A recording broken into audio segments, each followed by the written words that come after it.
अस्सलाम वालेकुम नाज़रीन, मैं हूं शेख अहमद अली, आप देख रहे हैं क्राइम टुडे न्यूज़।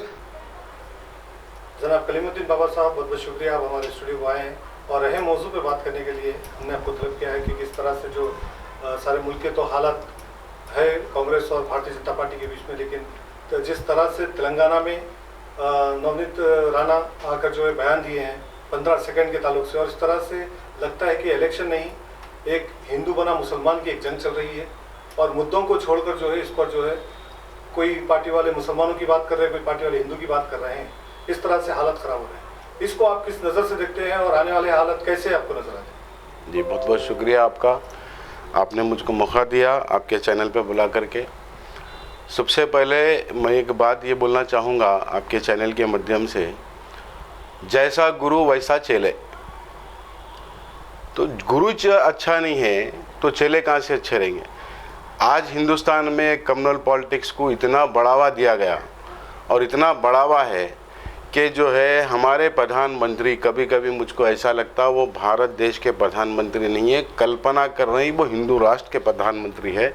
इस टाइप का उनका अपना सोच है प्रधानमंत्री का, और ये देश के लिए हानिकारक है। और जिस तरीके से बीजेपी एक पंडित राणा ही एक नहीं है, और भी बहुत सारे लीडर है बीजेपी के जो इस तरीके के अराब शराब बसते, आप यूपी में ले लो, मध्य प्रदेश में ले लो या बिहार में ले लो, इस तरीके के इनकी हर एक स्टेट में एक 4-6 जो है इनके ऐसे लीडर हैं जो एक कम्युनल फैला करके जो है लोगों के दिलों में नफरत फैला करके इन्होंने जेनोसाइड के तरफ लेके जा रहे हिंदुस्तान को जो है एक जो अमन का मुकाम था पिछले 10 साल में वो पूरा अमन ख़राब करके और बड़े बड़े उद्योगपतियों को पालने के लिए और अपने गुलगुले सेकने के लिए इन्होंने इस टाइप की पॉलिटिक्स एक रची है हिंदुस्तान के अंदर बीजेपी के द्वारा, कि जो कुछ भी अगर बोलो मुसलमान है, कुछ भी बोलो, क्या भी बोलो, ऐसा इन लोगों का एक वो है। लेकिन हम इस बात को हम इसके जो है विरुद्ध है और इसके ख़िलाफ़ में है। इस टाइप के बातों से हम इस टाइप के बातों पे ध्यान नहीं देना बोलते, पब्लिक को भी बोल रहे हैं कि इस टाइप के बातों पे नहीं। आज ये लोगों ने हिंदुस्तान के संविधान को ख़तरे में लाया है और हिंदुस्तान के ढांचा बदलना चाहते हैं ये लोग। हिंदुस्तान का जो गुलिस्तान जो है, गंगा जमुना तहजीब और ये सारे चीज़ों का मोल इनकी नज़र में नहीं है, ये सब कुछ ख़त्म करना चाहते हैं। ये माधवी लता को ले लो, एक नासूर की तरह जो अमन है तेलंगाना के अंदर और हैदराबाद के अंदर, एक माधवी लता को क्या एमपी का टिकट मिल गया, वो अपने आप को क्या की समझ में लग गई हैदराबाद पार्लियामेंट की एमपी के टिकट में। और वो असदुद्दीन अवैसी जो गैर मामूली तौर पे बात करते हैं, उनकी तौर पे भी उन्होंने जाके बढ़ चढ़ के आ गया। और सोशल मीडिया में तो इतना चल रहा कि हम वो कर देंगे, एक मस्जिद की तरफ बाण खींच के बता देना, मुसलमानों का हम जेनोसाइड करते बोल देना, मुसलमानों को इतने बच्चे पैदा नहीं करते। ये कौन सी भाषा है? अरे आपके अपने कारनामों पे अगर आपको इलेक्शन लड़ना है तो 10 साल हम आपके लिए ये करे थे और आप हमको जिताइए, हम 5 साल आपके लिए ये करेंगे। इस मुद्दों के ऊपर बात करना था। ट्रिपल तलाक मुसलमानों के लिए, मुसलमानों की औरतों के लिए और बेसहारा करने का एक कानून बना है वो, और उसका सपोर्ट करते हुए बात कर रहे हैं कि कौन से मुसलमान इनको सपोर्ट करने वाले हैं। और ये तो चाहते हैं, मैं तो कल ही एक चैनल पे देख रहा था कि एक मीडिया हाउस के ऊपर एक बीजेपी का लीडर बोल रहा है कि भाई 82% है। उस बेवकूफ़ को मैं ये बोलना चाहता हूँ कि हिंदुस्तान में सनातन धर्म सिर्फ 6% लोग हैं भाई 82% नहीं है, 82% नहीं है। तो ये जिस टाइप की भी बात है, दाल अब्दुल्ला गुड़ थैले में का हिसाब, सब कास्ट को हम मिला लेंगे, ये इनके बाप का राज नहीं है और ये होने वाला नहीं है। ये ठीक उसी तरीके के मुंगेरी लाल के हसीन सपने, और ये हसीन सपने 2014 से मोदी जी बता रहे थे और अब तो मोदी जी का असली रूप सामने आ गया ये इलेक्शन में लोकसभा के अंदर, कि मोदी जी किस हद तक का गिर सकते हैं कि पब्लिक के अपने फेवर में करने के लिए, वोट मांगने के लिए क्या क्या कर सकते हैं, वो सब कुछ आज हिंदुस्तान की जनता देख रही है। और मैं तमाम हिंदुस्तानियों से ये अपील करना चाहता हूं कि आप अपना इस वोट को, बहुत ही अहमियत दे वोट है आपका। आज 4th फेज़ का भी जो है 4th फेज़ का कल होगा शायद इलेक्शन। तो इसके अंदर भी है। 2 फेज़ में तो इन्होंने पिट गए, एक फेज़ में इन्होंने बोगसिंग वोटिंग कराई। अब ये 4th फेज़ के तरफ देखना है क्या होता। और अभी तो ये है कि हिंदुस्तान के संविधान के साथ इन लोगों ने एक मजाक बना करके और उसको जो है तोड़ मरोड़ने की एक पॉलिसी करी हुई है और उसके ऊपर मजाक उड़ाया जा रहा है।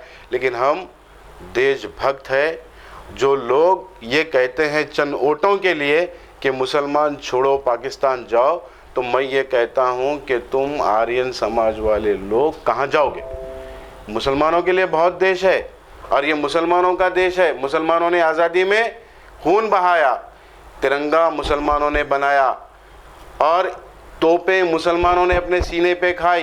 ये लोगों ने क्या किया ज़रा बताओ, बोलो। माधवी लता के ख़ानदान में से कि कौन से इनके ख़ानदान में से जाके जो है हिंदुस्तान आज़ादी के टाइम पे लोग लड़े। और जो पंडित राणा जो बोल रही है उनके ख़ानदान में से ज़रा पूछ लो, कल तक कोई दूसरी पार्टी में थे और ये फिर आ गए वॉशिंग मशीन की पार्टी में आ गए बीजेपी के अंदर। अब बोलो मुसलमानों के ऊपर, और मुसलमानों के ऊपर बोलने का मतलब ये है कि हमारा प्रोपेगेंडा होगा, हमारा नाम होगा। ये बेवकूफ़ किस्म के पॉलिटिशियन हैं। ये लोगों को अक्ल आना चाहिए कि आप जो है एमपी का इलेक्शन लड़ने जा रहे हैं, आप एक एरिया में 18 लाख 22 लाख लोगों के लिए काम करने के लिए चुने जाने वाले हैं, तो आप लोगों की ज़बान इस तरीके की है। मेरे को बड़ी हैरत होती इस टाइप के कमेंट्स करते हुए, इस टाइप के बात सुनते हुए भी हैरत होती कि यूकेजी के बच्चे को भी अगर बोले तो अरे नहीं ये गलत है, ऐसा नहीं करना चाहिए, तो ये तो वो भी नहीं पढ़े ऐसा दिखता मुझको। क्यों कि इनके अंदर एक जहर ऐसा पाल लिए हैं ये लोग, जो दिल में आया वो बात करो, जो दिल में आया वो बात करो। आज हिंदुस्तान की आवाम ये सारे बातों को इग्नोर कर रही है। सब कुछ देख ली 10 साल के अंदर और इनके भामटे बातों में आने वाली नहीं है। और तेलंगाना की आवाम तो ख़ास तौर से ये बात को मानती है कि अमन है तेलंगाना के अंदर और ये अमन को ख़राब करने के लिए एक बीजेपी की पॉलिसी है। इस पॉलिसी को पूरे तेलंगाना में तेलंगाना की आवाम ये बात का सबूत देंगी कि तेलंगाना में बीजेपी को वोट नहीं देंगे। और दूसरी बात, जहाँ तक जो लोगों में है, मैं इससे पहले भी आपके चैनल के माध्यम से बहुत बार ये बात बोल चुका हूँ कि कम्युनल पॉलिटिक्स इस देश के लिए हानिकारक है और इस देश के सभी लोगों के लिए हानिकारक है। जिस टाइप की पॉलिटिक्स हो गई तो नटवरलाल याद आता, हिटलर याद आता कि हिटलर के बाद में जो है हिटलर के दौर में जो जेनोसाइड हुआ था, ऑलरेडी मोदी जी पहले कर चुके हैं ये जेनोसाइड और फिर से एक हिंदुस्तान में एक माहौल बनाना चाह रहे हैं। लेकिन हिंदुस्तान की जनता ये बात को नकारेगी उनकी। और जितने भी पॉलिसीज कर रहे, अरे बोलने वालों की ज़बान बंद कर रहे, आप लोगों को ले जाके जेलों में ठूस रहे। आप क्या करना चाह रहे? इस देश के साथ क्या होगा, इस देश का क्या होगा, इस देश के भविष्य के साथ खेल रहे लोग। तो ये लोग समझ रहे हैं कि ये देश के भविष्य के साथ खेल रहे हैं और हमारे बच्चों के फ्यूचर के साथ खेल रहे हैं। ये सभी को मालूम है, ये हिंदू मुस्लिम सिख ईसाई सभी लोगों का है। ये मुल्क किसी के बाप की जागीर नहीं है, ये कोई सभ्यता चलने से नहीं आ रही है। इसके लिए बहुत सारे लोगों ने खून बहाया और आज़ादी लड़ी और आज़ाद कराया और सभी का उसके अंदर ताउन था। आप नहीं बोल सकते ऐसा किसी के बारे में। आज जो हैदराबाद के एक पार्लियामेंट के अंदर जो पॉलिटिक्स हो रही है, वो पॉलिटिक्स सिर्फ एक मीडिया हो रही है। अगर ज़मीनी स्थल के ऊपर अगर हम जाके बात करें कि भाई किधर प्रचार करें, आप कौन सी गली में जाके प्रचार कर लिए, ज़रा हम भी तो देखेंगे। तो सीवीज गोशा महल एक मलून का एरिया है, असेंबली कॉन्स्टिट्यूंसी, उसी के असेंबली कॉन्स्टिट्यूंसी में बैठ के बड़े बड़े बोल बात कर रहे। आप कहाँ गए मलकपेट, आप कहाँ फिरे कारवान में, आप कहाँ आए बहादुरपुरा, आप कहाँ गए चंद्रान गुट्टा, आप कहाँ गए? ये बात तो याकूबपुरा मलकपेट ये सारी चीज़ें है ना, ये क्या नहीं है? आप सिर्फ मीडिया के माध्यम से लोगों का जहन ख़राब कर रहे। और इतनी जल्दी हैरानी की बात तो ये है कि इनके वर्ड इतने बुलंद और इतने भारी है, लोगों के ऊपर केस बुक नहीं हो रहा। और ये 15 मिनट 15 सेकंड क्या है? हम 15 साल का टाइम देते कुछ भी नहीं बिगाड़ ले सकते, हिंदुस्तान को नहीं तोड़ सकते आप लोग। हिंदुस्तान के मैं बोल रहा हूँ आपको कि 15 साल आप लोगों को मोहलत अगर मिली तो 15 साल में भी नहीं कर ले सकते। 10 साल में आप लोगों ने क्या उखाड़ा, जो 15 साल और मिले तो क्या उखाड़ लेंगे। आप कुछ नहीं कर सकते, लोगों के जहन को ख़राब कर सकते, भाईचारा ख़त्म कर सकते, भाईचारा ख़राब कर सकते। क्या इसी बात के लिए हम लोगों ने हिंदुस्तान को आज़ाद कराया था? क्या ये हम आज जो सुन रहे हैं इन बातों के लिए हम सब मिलके खून बहाए थे? आप लोग को ये होश आना चाहिए, बीजेपी वालों को, कि ये बात समझना चाहिए कि ये मुल्क के लिए आपके बाप दादाओं ने तो कभी खून नहीं बहाया। आप तो आड़ली करते रहे अंग्रेज़ों की। इस देश के अंदर सिख, ईसाई, मुसलमान और बहुत सारे दलित ये सब मिलके लड़े और अपने सीनों पे तोपा खाए, गोलियां खाए जाने के बाद ये हिंदुस्तान को आज़ादी मिली। और आज जो एक 10 साल में आपको राजयोग क्या मिला, उसके ऊपर तो आप फूले नहीं समा रहे।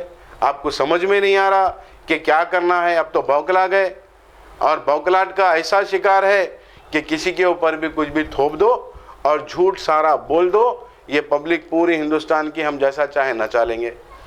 और उन अनभक्तों को भी मैं ये कहना चाहता हूँ कि भाई अनभक्त मत बन, अपने भविष्य के बारे में सोच, अपने बच्चों के भविष्य के बारे में सोच।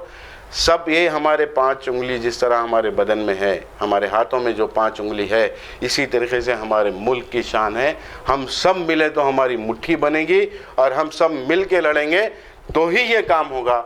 और ये इस टाइम मैं अपील करना चाहता हूँ तेलंगाना की आवाम से और ओल्ड की आवाम से, और जहाँ जहाँ पे इस टाइप का इलेक्शन का माहौल बनाया गया कम्युनल, उस जगह की आवाम से मैं ये अपील कर रहा हूँ कि इन लोगों के बहकावे में मत आओ। 10 सालों में आपका कितना नुकसान हुआ है इसका अंदाज़ा लगाओ आप, कि 10 साल में आप अपनी ज़िंदगी में कितने पीछे चले गए। 10 साल के अंदर आपने कितना कुछ खोया है, ये सारे चीज़ों का अंदाज़ा लगाओ। ये लोगों की नीयत और नीति दोनों अच्छी नहीं है, इनको समझो। समझने के बाद में आप अपने वोट का इस्तेमाल करो और भरपूर निकल करके वोट आपको डालना चाहिए। 7 फेज़ का इलेक्शन है ये पूरा, अभी चौथा फेज़ हुआ है और 3 फेज़ में सभी जो देश को चाहने वाले हैं वो इंडिया के ख़िलाफ़, इंडिया के फेवर में वोट करेंगे।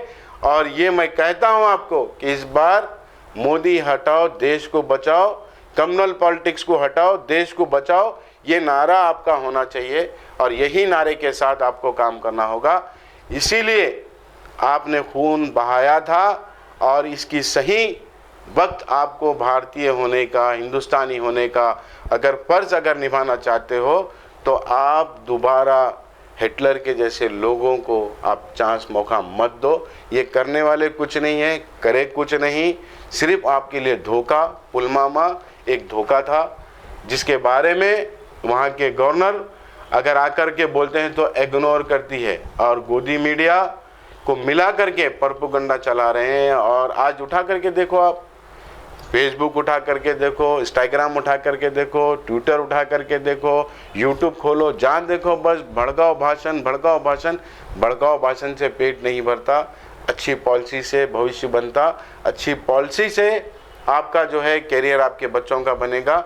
नीतियाँ अच्छी होना चाहिए। आपके पास नीति है नहीं, खाली बस बोलो जो दिल में आया, आपकी जागीर है, बोलने का परमिशन है, बोलते जाओ। उधर से उन्हों बोलेंगे, इधर से आप बोलेंगे और फिर लोगों के, भोले भाले लोगों को हिंदुस्तान के जेनोसाइड की तरफ आप ला रहे हो।